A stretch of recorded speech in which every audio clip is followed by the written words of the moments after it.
Blessed morning. So, abang binabaybay ko kanina yung EDSA Corner Quezon Ave, ang ganda ng revelation sa akin ni Lord.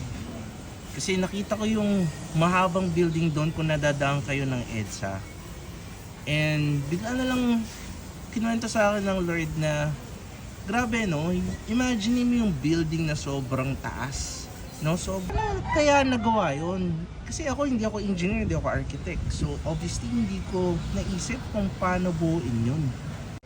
So yun na nga, medyo naipit tayo sa traffic kanina. Pero habang ini-imagine ko yung building na yun, lalo kong na-realize kung paano maging grateful and thankful. Pinakita sa akin yung sitwasyon na yun, na imagine mo, if yung ginawa ni Lord na yung may beings na kagawa ng ganun kalaking building mo, maliliit na bagay na nagawa niya. Imagine mo yung tao na kagawa ng upuan. Nasa eskwelahan ka and wala tayong upuan. Just also imagine if yung mga tao hindi nakagawa ng delata. Alam mo yung delata na kapag gutom na yung mga tao, that's actually one of our choice. Sabi nila unhealthy and that is true. Pero imagine mo, kung wala yun, paano na lang yung mga taong kailangan ng stock food for emergency? And most especially grateful ako and thankful ako kay Lord Bakit? Na-realize ko habang naipit ako dun sa traffic, halos maluha-luha ako. Why? Kasi I realized God gave me my eyes para makita yung ganda ng mundo.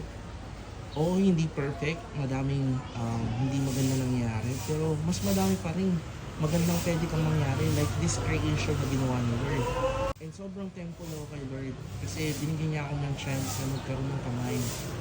Imagine mo, kung wala akong kamay, paano ako magiging call center agent? Paano ako magiging movie rider? Motor na ginatry ko to bring passengers from one point to another. Hindi ko magagawa yun without my hands. And most especially, paano ko magagampanan yung trabaho ko as a branch manager. Imagine mo how I can use my computer or my cellphone to communicate with my people and clients. So sobrang pasasalamat ko sa Panginoon. Sobrang pasasalamat kay Lord when I started loving Him, when I started reading the Bible and understanding the words. Doon mo maiintindihan na sobrang mahal tayo ng Panginoon. Kaya sa mga kapatid ko na nahihirapan, I hope God will also touch you. Make you realize na mahal ka niya. He gave you all of these things.